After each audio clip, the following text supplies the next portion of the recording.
Guys हम लोग करने वाले हैं क्लास 10th और ये साइंस मॉडल सेट 1 है। हमने सेट 1 का ऑब्जेक्टिव जो है एमसीक्यूज और सेट 2 का एमसीक्यूज वो ऑलरेडी वीडियोस है अपलोड हो चुकी है। अब हम लोग करने वाले हैं इसमें सब्जेक्टिव क्वेश्चंस, ठीक है, जो आपके 27 मार्च यानी कि 27 मार्च जो आपके साइंस एग्ज़ाम है, ठीक है, यहाँ से क्वेश्चन बहुत ज़्यादा पूछा जाएगा।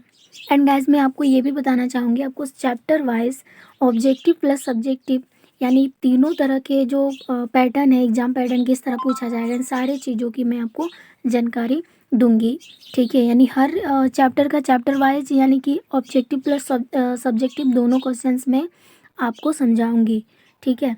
तो यहाँ हम लोग करने वाले हैं अभी फ़िलहाल मॉडल सेट का सब्जेक्टिव क्वेश्चन जो हमें एग्ज़ाम में काफ़ी हेल्पफुल मिल सकती हैं, ठीक है।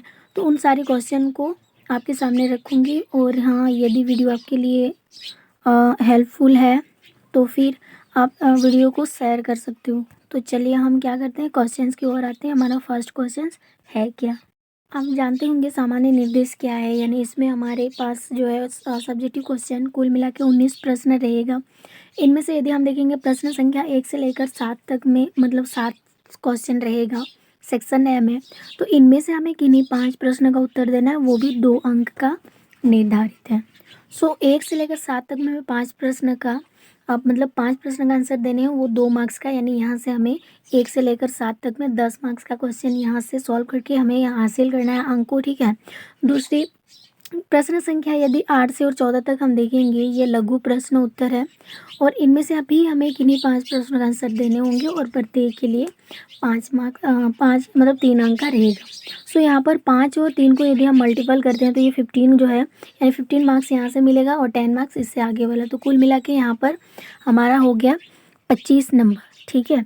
अब उसके बाद हम देखेंगे उसके बाद वाला यानी प्रश्न संख्या 15 से लेकर 19 तक दीर्घ उत्तरीय प्रश्न है और इनमें से किन्हीं 3 प्रश्न का उत्तर हमें देने होंगे और प्रत्येक प्रश्न के लिए 5 अंक निर्धारित है। यानी कि 15 से लेकर 19 तक में कुल हमारा 5 प्रश्न है, इनमें से हमें 3 प्रश्नों का आंसर देने होंगे और प्रत्येक के लिए प्रत्येक प्रश्न का उत्तर के लिए हमें 5 अंक मिलेगा। तो यदि 3 प्रश्न के लिए 5 अंक हमें मिलता है तो यहाँ पर भी हमें 15 मार्क्स आराम से मिल जाएगा यदि आप इस तरह तैयारी करते हो जैसे मैं आपको बता रही हूँ, ठीक है। तो चलिए हम यहाँ पे हमें पता चल गया कि कुल मिला के 19 प्रश्न है। 19 में से हमें 6 5 9 क्वेश्चन के ही मतलब करना है, ठीक है।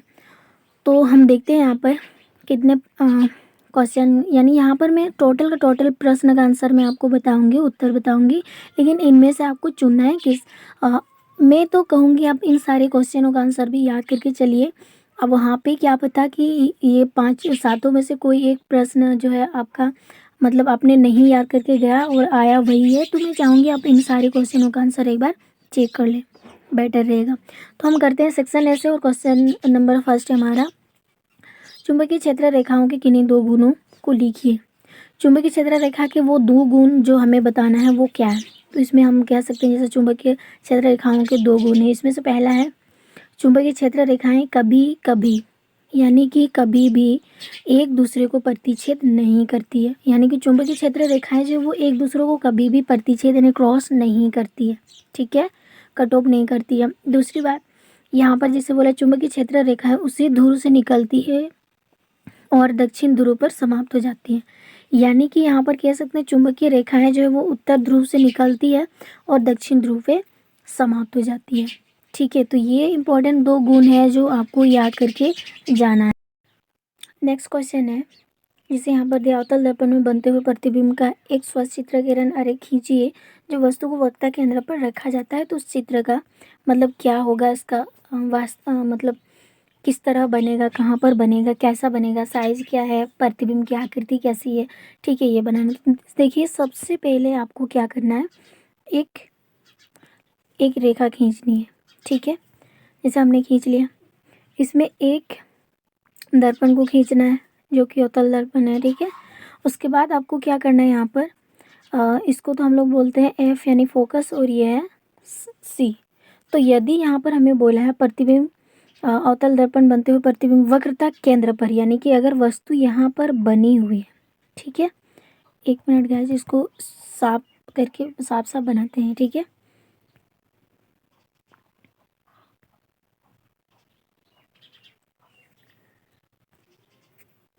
ये एक रेखा है, ठीक है। इसमें हम क्या करेंगे, एक अवतल दर्पण को खींच देंगे यहाँ पर, ठीक है। अब देखिए इसको हम लोग कहते हैं फोकस वक्रता, ठीक है। और ये है हमारा वक्रता केंद्र सी। अब देखिए वस्तु हमें बोला है सी पर है, ठीक है। ध्यान रहे वस्तु हमारा कहाँ पर है, सी पर है, ओके। तो ये वक्रता केंद्र पर यदि वस्तु है और इसको हम दर्पण से मतलब यहाँ पर इसको करेंगे दर्पण से प्रतिच्छेद होकर के, मतलब कि यहाँ पर टकराकर वापस फोकस से होते हुए गुजरती है, ठीक है। तो यहाँ पर क्या हुआ, ये जो वस्तु बना है ये भी फोकस से जाते हुए वापस टकराकर फिर उसी मतलब पीछे दिशा में मुड़ जाएगी। तो देखिए यहाँ पर वक्रता केंद्र यहाँ पर ही बनेगा हमारा, ठीक है। तो यहाँ पर वक्रता केंद्र जो है, वक्रता केंद्र पर जो है वस्तु मतलब प्रतिबिंब जो बना वो वस्तु के साइज का है, लेकिन ये कैसा है, वास्तविक और उल्टा है। देखिए ये ऊपर तरफ एरो है, इसमें नीचे तरफ एरो है। सो हम कह सकते हैं इसमें जो यहाँ पर जैसे बोला है कि प्रतिबिंब कहाँ पर बनी, सी पर बनी, ठीक है। उसका प्रतिबिंब की प्रकृति कैसी थी, वास्तविक लेकिन उल्टा, ठीक है। हमने देखा ये वास्तविक तो था लेकिन उल्टा था। प्रतिबिंब की साइज क्या थी, तो वो वस्तु के समान ही था, ठीक है। वस्तु के समान ही था उसका साइज भी, ठीक। आगे बात करते हैं यहाँ पर जैसे थर्ड नंबर क्वेश्चन से हमें बोला उभयधर्मी ऑक्साइड किससे कहते हैं। सो हमारा आंसर हो जाएगा वैसे धातुओं के ऑक्साइड जिनमें अम्लीय और क्षारीय दोनों के गुण पाए जाते हैं उससे उभयधर्मी ऑक्साइड कहते हैं। यानी वैसे धातु जिसमें ऑक्साइड मतलब धातुओं के ऑक्साइड जिनमें अम्लीय का गुण भी पाया जाएगा और क्षारीय दोनों का गुण पाया जाता है, तो उसको हम लोग कहते हैं उभयधर्मी ऑक्साइड, ठीक है। अब इसका एग्जाम्पल देखते हैं। इसके जैसे कि इसमें एग्जाम्पल है ZnO या Al2O2, ठीक है। ये है मतलब ऑक्साइड की, धातु ऑक्साइड की एग्जाम्पल, ठीक है। आगे बात करते हैं यहाँ पर जैसे 4 नंबर क्वेश्चन हमें बोला है कि आधुनिक आवर्त नियम क्या है। तो इस नियम के अनुसार हम क्या करते हैं कि इस आवर्त नियम यानी पीरियोडिक टेबल का जो नियम है, ठीक है, इस नियम के अनुसार तत्वों के रासायनिक एवं भौतिक गुणधर्म उनकी परमाणु संख्याओं के आवर्ती फलन होते हैं। तो यही है इस गुण मतलब आधुनिक आवर्त नियम, ठीक है। आगे बात करते हैं यहाँ पर 5 नंबर क्वेश्चन हमें बोला पित्त का क्या कार्य है। सो इसका काम क्या है, तो पित्त का काम है कि भोजन के अम्लीय माध्यमता को क्षारीय बनाता है, अम्ल को क्षारीय में चेंज करता है। दूसरा है लाइपेज एंजाइम को सक्रिय करता है, जो लाइपेज एंजाइम है उसको सक्रिय करता है, एक्टिविटीज़ कराता है, ठीक है, एक्टिविटी कराता है। आगे यहाँ पर जैसे यहाँ पर बोले खाद्य श्रृंखला किससे कहते हैं, ठीक है। तो यहाँ पर देखो खाद्य श्रृंखला उसको कहते हैं जैसे यहाँ पर बोला है परितंत्र में हर एक चीज़ यानी परितंत्र में पाया जाने वाला हर एक जीव, ठीक है, चीज़ नहीं सॉरी जीव अपने भोजन के लिए अन्य जीवों पर निर्भर रहती है तथा आपस में एक श्रृंखला बनाती है, तो इसे आहार श्रृंखला कहा जाता है या आहार श्रृंखला भी कहते हैं, ठीक है। जैसे सूर्य की बात करते हैं, सूर्य की प्रकाश जब घास में पड़ती है, ठीक है, तो घास खा लेता है हिरन या फिर बकरी मान लो, ठीक है, फिर इनको खा लेता है बाघ या शेर। तो इस तरह करके हर एक जीव जो है प्रकृति में पाए जाने वाले वो एक दूसरे पर प्रत्यक्ष या अप्रत्यक्ष रूप से निर्भर है, तो इसी को कहा जाता है खाद्य श्रृंखला, ठीक है। आगे बात करते हैं यहाँ पर 7 नंबर क्वेश्चन में बोला निम्नलिखित जीवों में होने वाले जनन की विधियों को लिखिए। तो देखिए हाइड्रा में किस प्रकार के जनन होते हैं, तो हाइड्रा में मुकुलन या अलैंगिक जनन इसको कहते हैं, ठीक है। और राइजोपस में होता है बीजाणु गठन यानी ये भी अलैंगिक जनन ही है।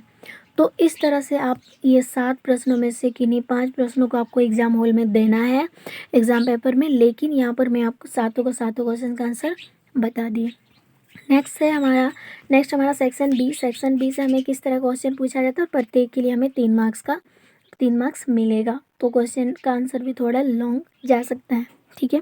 तो यहाँ पर बोला निकट दृष्टि दोष किसे कहते हैं और इस दोष के क्या कारण है, मतलब निकट दृष्टि दोष आखिर है क्या और इसके पीछे का कारण क्या है कि क्यों ऐसा होता है, ठीक है।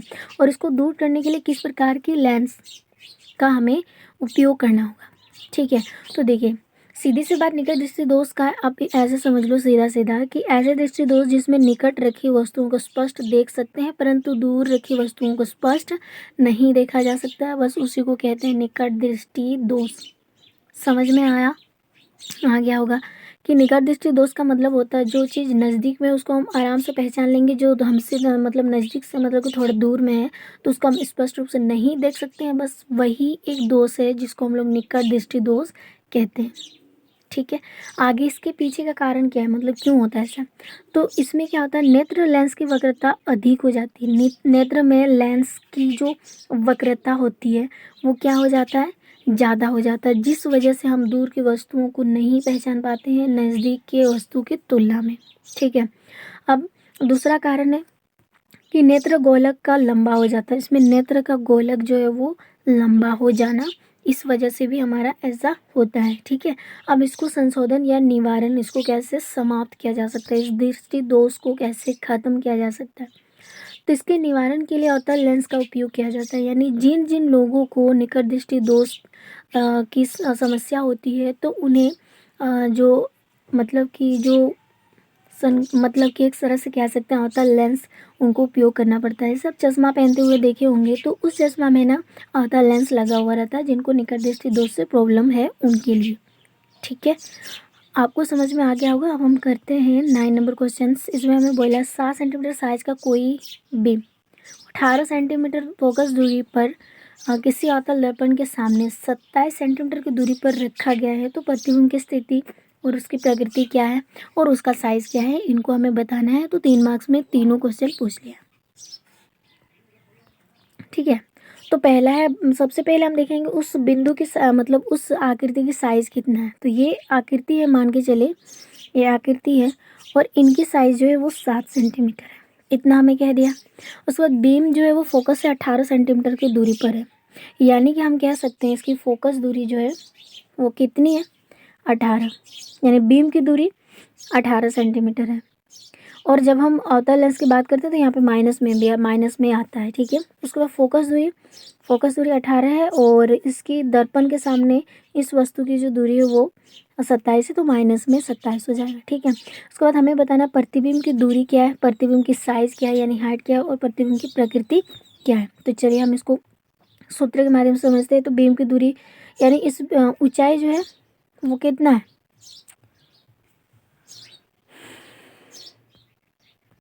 तो गैस यहाँ पर हाइट जो है वो 5 नहीं होगा, 7 यहाँ पर दिया हुआ है। ठीक है, 7 सेंटीमीटर। और बीम की दूरी जो है -27 यानी कि यू कह सकते हैं -27 सेंटीमीटर, और एफ यानी फोकस दूरी जो है -18 है। ओके, तो हमें निकालना क्या है यहाँ पर, प्रतिबिंब की दूरी, प्रतिबिंब की साइज़ और प्रतिबिंब की प्रकृति। तो सबसे पहले हमें इसका फार्मूला निकालना है। फार्मूला क्या था, 1/f इज इक्वल टू होता है 1/v प्लस 1/u होता है। ठीक है, हमें मान क्या क्या दिया है, भी का मान नहीं दिया है, एफ का मान दिया है, यू का मान दिया है, तो हमें भी को अकेले करना है। ओके, सो हम कैसे करेंगे, देखिए एफ का मान तो हमें दिया हुआ है, एफ में तो यहाँ पर लिखेंगे 1/-18 is equal to 1/v plus में हो जाएगा यहाँ पर 1/, यू का मान हमें कितना दिया, माइनस में 27। ठीक है, हमें भी को अकेले करना है तो हमें एक साइज करना है, नंबर को एक साइड करना है। तो सबसे पहले हमें क्या करना है, इस 27 को हम इधर लेके आते हैं। ठीक है, -8, 1/-8 और ये माइनस में है तो इधर आ जाएगा प्लस में 1/27 और इधर हो जाएगा 1/b। ठीक है, यहाँ तक हमने कर लिया। अब हमें नीचे लॉसो करना है। लॉसो करने के बाद हम क्या कर सकते हैं, नंबर को आगे बढ़ाएंगे। देखिए 27 और 18 को यदि हम इसका क्या करते हैं, लॉसो करते हैं, 8 नहीं था सॉरी 18 था। ठीक है, तो इसका लॉसो हमें 54 मिलेगा। ठीक है, और 54 मिलेगा तो हमें क्या करना है, देखिए यहाँ पर -3 बचेगा इधर। क्यों, क्योंकि यहाँ पर देखिए कि 18 और 27 का यदि हम लॉसो निकालते हैं तो 2 नम 18 हो जाएगा यहाँ पर, और 27 तो नहीं जाएगा, इसको ऐसे ही रखेंगे। यहाँ पर 3 से करेंगे, 3 3 9, 3 9 27। तो इस तरह करके हमारा आंसर जो है लॉसो करके 54 आएगा। और इन दोनों को करने के बाद हमारा -3/54 और प्लस में 2 इज इक्वल टू हो जाएगा 1/b। तो यहाँ पर हो जाएगा -1/54। ठीक है, ये आएगा मतलब 54। उसके बाद हमें क्या करना है, इसका क्रॉस मल्टीपल करना है। v जाएगा -1 के साथ और 1 जाएगा 54 के साथ, तो इसीलिए हम कह सकते हैं यहाँ पर हमारा -b इज इक्वल टू 54 हो जाएगा। लेकिन हमें b को माइनस से हटाना है, तो दोनों तरफ माइनस से मल्टीपल करने पर इधर हो जाएगा माइनस में 54। ठीक है, तो v का मान हमारा कितना है, माइनस में 54। अब v का मान हमारा इतना आया, तो हमें एक सूत्र लगाना है यहाँ पर, -v/u इज इक्वल टू यहाँ पर हो जाएगा h1/h। ठीक है, एच डैश है 1 नहीं, ठीक है, एच डैश। अब यहाँ पर देखते हैं भी का मान तो हमारा निकला था कितना, -54, और यू का मान हम जानते हैं -27, और h1 का मान यानी एच डैश का मान हमें नहीं दिया है, और h का मान हमें दिया 7, 5 नहीं है 7 है। ओके, चलिए अब यहाँ से हम क्या करेंगे, इसका मान निकालेंगे, तो यहाँ पर हो जाएगा माइनस, ये दोनों को गुना करेंगे, माइनस माइनस प्लस हो जाएगा, प्लस में 54 नीचे हो जाएगा 27, और इधर हो जाएगा h/7। तो इसको यदि हम काटेंगे तो ये कट जाएगा कितना बार में, 2 बार में कट जाएगा। ठीक है, तो यहाँ पर हो जाएगा 2 और माइनस है 1, तो माइनस में 2 हो जाएगा, इधर h/ कितना हो जाएगा 7। ठीक है, 5 नहीं है, मैं बार बार आपको कह रही हूँ ये 7 है। ठीक है, और h का मान यदि हम निकालेंगे, ठीक है, h' का मान निकालेंगे, तो h' का मान हो जाएगा इधर -2 और गुना में कितना हो जाएगा 7, तो h' का मान हमारा हो जाएगा 2 7 से 14 सेंटीमीटर हो जाएगा। और यही है प्रतिबिंब की दूरी जो है उल्टा और वास्तविक है। ठीक है, क्योंकि अवतल दर्पण में माइनस में आता है, तो हम कह सकते हैं वस्तु की दूरी जो है वो 14 में होगा, 14 सेंटीमीटर, और इसकी वास्तविक जो है वो है, वास्तविक उल्टा बनेगा। ठीक है, यानी वास्तविक और उल्टा प्रतिबिंब बनेगा। अब हम करते हैं नेक्स्ट क्वेश्चन, यानी कि क्वेश्चन नंबर 10। इसमें हमें बोला है कि संयोजन अभिक्रिया वियोजन के विपरीत कैसे हैं, उदाहरण दीजिए। ठीक है, तो यहाँ पर हमारा क्वेश्चन है, जैसे हमें बोला है उसके आधार पर करेंगे, क्योंकि संयोजन अभिक्रिया वियोजन अभिक्रिया के विपरीत है। संयोजन अभिक्रिया में 2 या 2 से अधिक अभिकारक क्या होता है, मिलकर एक नए उत्पाद का निर्माण करता है, यही होगा। ठीक है, अभिकारक मिलकर मतलब अभिक्रिया करके एक ही उत्पाद का निर्माण करते हैं, जबकि वियोजन अभिक्रिया अभिकारक टूटकर 2 या 2 से अधिक उत्पाद का निर्माण करता है, यही दोनों में मतलब विपरीत संबंध है। ठीक है, इसलिए जैसे देखिए यहाँ पर संयोजन अभिक्रिया में CaO को H2O के साथ अभिक्रिया कराया जाता है, CaOH2 मिलता है। लेकिन जब हम इसी को हम क्या करते हैं, Ca जैसे कैल्शियम कार्बोनेट को हम हीट करते हैं, तो हमें यहाँ पर 2 चीज़ें मिलती है, 2 उत्पाद मिलता है, तो यही दोनों में अंतर है। ठीक है, आगे यहाँ पर 11 नंबर क्वेश्चन हमें बोला है, मेंडलीव की आवर्त सारणी की क्या कमियां थी और उसने आधुनिक आवर्त सारणी में किस प्रकार दूर किया गया। ठीक है, सो हमारा आंसर हो जाएगा मेंडलीव की आवर्त सारणी की निम्नलिखित कमियां थी। तो कौन कौन सी कमियां थी, पहला नंबर है इसमें हाइड्रोजन को सही स्थान नहीं दिया गया था। पहला कमी तो ये हाइड्रोजन का स्थान जो वो सही नहीं था। दूसरा, इसमें समस्थानिक को कोई सही स्थान नहीं दिया गया था। इसमें समस्थानिक यानी स्थान समान हो वो भी सही नहीं दिया गया था। ठीक है, दूसरी बात, इसमें अक्रिय गैसों का कोई सही स्थान नहीं दिया था। अक्रिय गैस का सही स्थान नहीं यूज़ किया गया था इसमें। ठीक है, अब इसके बाद यहाँ पर बोले आधुनिक आवर्त सारणी में मेंडलीव के आवर्त की विधियाँ की विसंगतियों को निम्न प्रकार से दूर किया। कैसे उसको दूर किया, तो यहाँ पर इसमें पहला नंबर मेंडलीव की आवर्त सारणी में हाइड्रोजन को सही स्थान नहीं दिया गया, जबकि आधुनिक आवर्त सारणी में हाइड्रोजन को निश्चित स्थान दिया गया। इस तरह करके उनकी कमियां जो है उनको दूर किया गया। दूसरा है मेंडलीव की आवर्त सारणी में समस्थानिक को सही स्थान नहीं दिया गया था, जबकि आधुनिक आवर्त सारणी में तत्वों के समस्थानिकों को स्थान दिया गया। थोड़ा सा डिफिकल्ट है, बाकी तो सेम है। यहाँ पर बोला मेंडलीव की आवर्त सारणी में अक्रिय गैसों का कोई स्थान नहीं दिया गया था, जबकि आधुनिक आवर्त सारणी में अक्रिय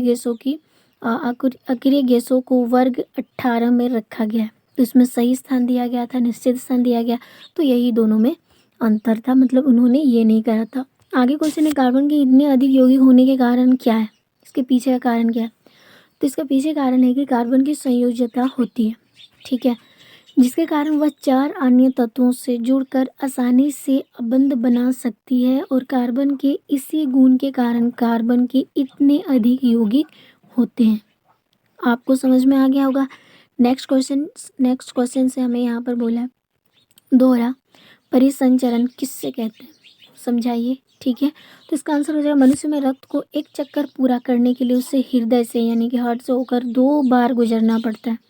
अगर मनुष्य में शरीर को एक चक्कर मतलब रक्त को एक चक्कर पूरा करने के लिए अगर पूरा करना है तो उसको हृदय से होकर 2 बार गुजरना पड़ेगा। इसे मनुष्य में दोहरा परिसंचरण कहा जाता है। तो आपको समझ में आ गया कि दोहरा परिसंचरण क्या है।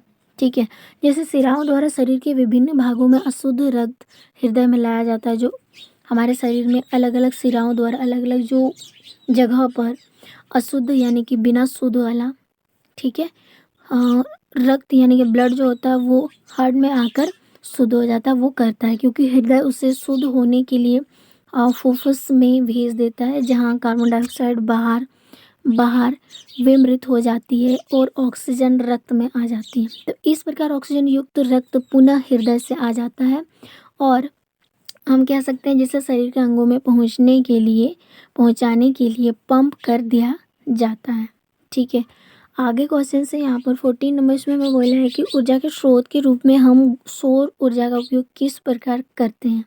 तो इसका आंसर हो जाएगा ऊर्जा के स्रोत के रूप में हम सौर ऊर्जा का उपयोग अनेक प्रकार से करते हैं, जिनमें से प्रमुख जो है वो है सौर पैनल। ठीक है, सौर ऊर्जा का सबसे प्रमुख है सौर पैनल और सौर पैनल और ऊर्जा को विद्युत ऊर्जा में भी हम परिवर्तित कर सकते हैं या कर देते हैं। ठीक है, सौर पैनल बहुत सारी और सेलों का समूह होता है। ठीक है, और सौर पैनल पर्यावरण को नुकसान पहुंचाए बिना मतलब बिना पहुंचाए बिजली उत्पन्न कर सकती है।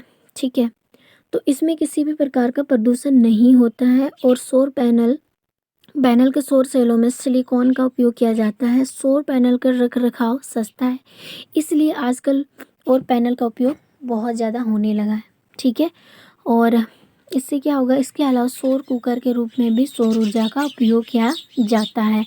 तो इस तरह हम लोग सौर ऊर्जा का उपयोग करते हैं। उसके बाद हम आते हैं सेक्शन सी, जिसमें 5 मार्क्स का आंसर देने हैं 3 प्रश्न का, लेकिन यहाँ पर मैं टोटल 5 प्रश्न का आंसर आपको बताऊंगी। सो क्वेश्चन है हमारा, किसी चालक का प्रतिरोध किन कारकों पर निर्भर करता है। ए नंबर ये है, बी नंबर में है 2 ओम, 3 ओम और 6 ओम के तीनों प्रतिरोधों को किस क्रम में संयोजित करेंगे कि कुल प्रतिरोध हमें मिलेगा। सो कौन कौन सा मिलेगा, चलिए देखिए 11 और एक है 6। मैं तो कहूँगी 11 जो वो सरणी क्रम जो है उसमें करना है और एक जो है ये हमें पासवर्ड क्रम में करना है। तो चलिए हम देखते हैं इसको कैसे करेंगे। पहला नंबर क्वेश्चन का आंसर दे देते हैं। इसमें बोला किसी चालक का प्रतिरोध निम्नलिखित कारकों पर निर्भर करती है। वो पहला कारक है तार की लंबाई कितनी है। ठीक है, इस पर तो इसमें क्या बोला है, जैसे किसी चालक का प्रतिरोध उसकी लंबाई के समानुपाती होती है, यानी कि आर समानुपाती एल होती है। तो हम कह सकते हैं जितनी लंबाई होगी, ठीक है, उसका प्रतिरोध उतना ही होगा। ठीक, तो आगे यहाँ पर जैसे दूसरा है चालक के अनुप्रस्थ काट का क्षेत्रफल। तार के अनुप्रस्थ काट के क्षेत्रफल क्या होता है, तो किसी चालक का प्रतिरोध के अनुप्रस्थ के क्षेत्रफल का व्युत्क्रमानुपाती होता है, व्युत्क्रमानुपाती। ठीक है, तीसरा है किसी चालक का प्रतिरोध उस चालक के पदार्थ की प्रकृति पर निर्भर करता है। किसी चालक का प्रतिरोध उस चालक के पदार्थ की प्रकृति क्या है उस पर डिपेंड करता है। आगे यहाँ पर हमें बोला है कि जैसे हमें 11 ओम प्राप्त करना है, तो किस क्रम में इन तीनों को जोड़ेंगे। देखिए 11 ओम प्राप्त करने के लिए हमें क्या करना है, 2 ओम, 3 ओम और 6 ओम को श्रेणी क्रम में जोड़ेंगे। ठीक है, श्रेणी क्रम में जोड़ने पर हमें क्या मिलता है, जैसे आर बराबर हम जानते हैं R1 plus R2 plus R3। ठीक है, R1 का मान है 2 और R3 का 3 है, R2 का 3 है और R3 का 6 है। तो इन सभी को जोड़ेंगे, तो इन सभी को जोड़ने पर हमें कितना मिलता है, 11 मिलता है। तो 11 ओम मिल गया, हम श्रेणी क्रम में इसको जोड़े तो फर्स्ट नंबर का आ गया। अब हम इसको किस क्रम में जोड़ेंगे कि हमें 1 ओम ही मिलेगा। तो इसको हम क्या करेंगे, 1 ओम प्राप्त करने के लिए तीनों प्रतिरोधों को हम पासवर्ड क्रम में जोड़ेंगे। तो यहाँ पर हो जाएगा 1/R is equal to 1/R1 plus 1/R2 plus में 1/R3। ठीक है, तो यहाँ पर देखिए R1 का मान है 2, R2 का मान है 3 और R3 का मान है 6। तो इन सभी को यदि हम लॉसो करते हैं तो 6 मिलेगा, और इनको इन सभी को सबको करेंगे तो यहाँ पर हो जाएगा 3 3 और नीचे हो जाएगा 6 प्लस यहाँ पर हो जाएगा 2, नीचे होगा 6 प्लस में 1/6। अब देखिए यहाँ पर नीचे समान है तो नीचे हम 6 लिखेंगे, ऊपर 3 2 5 5 और 1 6 6 6 कैंसिल होगा तो 1 होगा, 1 प्राप्त होगा, और एक ही हमारा क्या है ओम जो हमें प्राप्त करना है, 1 ओम। तो हमने क्या किया इसको 1 ओम प्राप्त करने के लिए हमने इसको पासवर्ड क्रम में जोड़ा, और 11 ओम प्राप्त करने के लिए हमने इसको श्रेणी क्रम में जोड़ा। तो इस तरह करके आपको एग्जाम में पूछा जाएगा, तो आप ऐसे ही सॉल्व करेंगे। ठीक है, तो चलिए नेक्स्ट क्वेश्चन है हमारा डायनोमा क्या है और यह किस सिद्धांत पर कार्य करता है। प्रत्यावर्ती धारा डायनोमो की बनावट एवं कार्य का वर्णन करें। इसमें चित्र भी बनाना होगा। ठीक है, वैसे इसमें चित्र नहीं दिया हुआ है, चित्र आपके विज्ञान के बुक में दिया हुआ है, आप वहाँ पे देख लेंगे। ठीक है, चैप्टर नंबर 13 में। ठीक है, डायनोमो का चित्र दिया हुआ इसमें। जैसे यहाँ पर बोला डायनोमो, डायनोमो क्या है तो इसको देखिए, एक ऐसा उपकरण है जो यांत्रिक ऊर्जा को विद्युत ऊर्जा में परिवर्तित करती है, बस यही है डायनोमो। ठीक है, तो यहाँ पर सिद्धांत क्या है इसका, तो यह विद्युत चुम्बकीय प्रेरक मतलब प्रेरण के कह सकते हैं, प्रेरण के सिद्धांत पर कार्य करता है। इसकी प्रत्यावर्ती धारा क्या है। ठीक है, तो जो डायनेमो यांत्रिक ऊर्जा को प्रत्यावर्ती धारा में परिवर्तित करता है उसे प्रत्यावर्ती धारा डायनेमो या जनरेटर भी कहा जाता है। ठीक है, प्रत्यावर्ती धारा डायनेमो की बनावट एक का वर्णन देखिए, इसको बनाना है और आपको मैंने बताया आपकी विज्ञान किताब यानी कि 13 चैप्टर में देख लीजिएगा, वहाँ पर बना हुआ है। ठीक है, नहीं तो मैं PDF में आपको दे दूँगी, इसके लिए टेलीग्राम ग्रुप को ज्वाइन कर लीजिए। यहाँ पर प्रत्यावर्ती धारा डायनेमो की बनावट एवं उसके कार्य। ठीक है, सबसे पहले इस सिद्धांत क्या है, विद्युत जनित्र विद्युत चुंबकीय प्रेरण के सिद्धांत पर कार्य करता है। ये तो हम जानते हैं, जब किसी चुंबकीय क्षेत्र में जनित्र की कुंडली को घुमाया जाता है तो कुंडली में विद्युत धारा प्रेरित होती है। उसके बाद आपको बनावट क्या करना है यहाँ पर, तो देखिए विद्युत जनित्र में एक आयताकार कुंडली ABCD होती है जो एक शक्तिशाली चुंबक के 2 ध्रुवों के बीच रखा जाता है। कुंडली का दोनों सिरा क्रमशः R1 R2 वलयों से जुड़ा रहा होता है। उसके बाद यहाँ पर जैसे विभक्त वलय R1 और B1 से विभक्त वलय R2 B2 से जुड़ा हुआ है। तो दोनों ब्रूसों को एक गैल्वेनोमीटर से जोड़ दिया जाता है, और इन दोनों को जोड़ दिया जाता है। उसके बाद इसका क्रियाविधि क्या है, तो जब कुंडली को चुंबकीय क्षेत्र में इस प्रकार घुमाया जाता है तो भुजा AB ऊपर की ओर तथा भुजा CD नीचे की ओर गति करे, तो फ्लेमिंग के दाएं हाथ के नियम के अनुसार कुंडली में धारा की दिशा ABCD की ओर होगी। यदि कुंडली में फेरों की संख्या अधिक हो तो शक्तिशाली धारा का निर्माण होती है।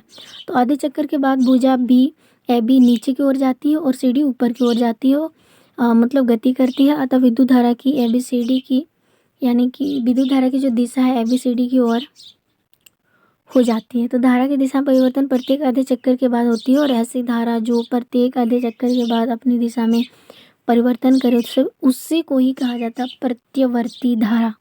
प्रत्यावर्ती धारा उत्पन्न करने वाले युक्ति को प्रत्यावर्ती धारा जनित्र भी कहा जाता है।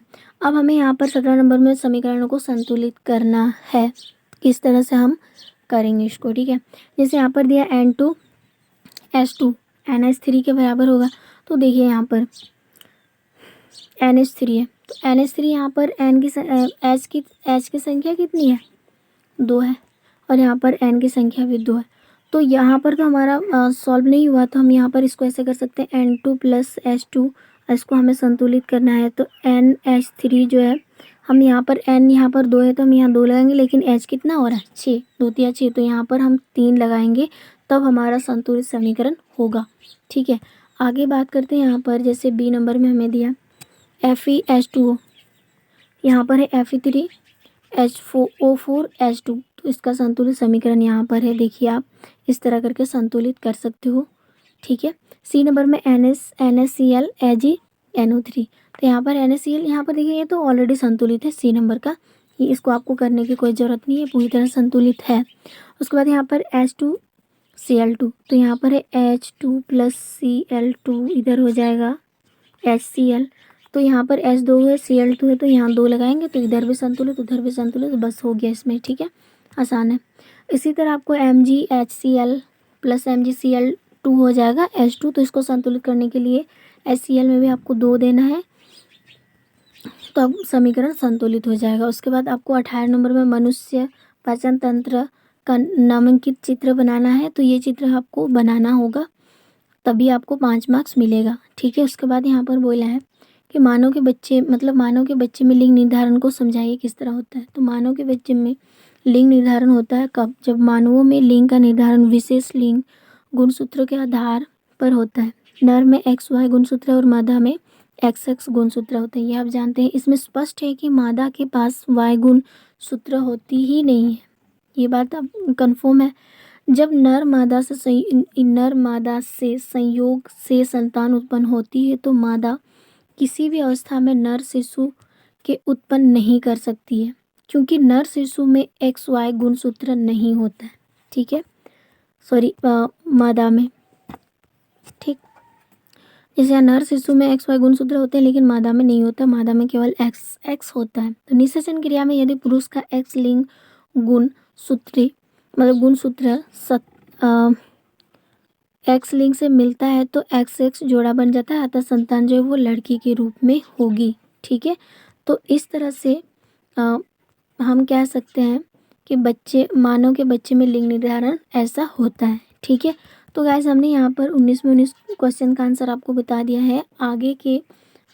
आगे का सेट पाना है तो चैनल को सब्सक्राइब करना होगा।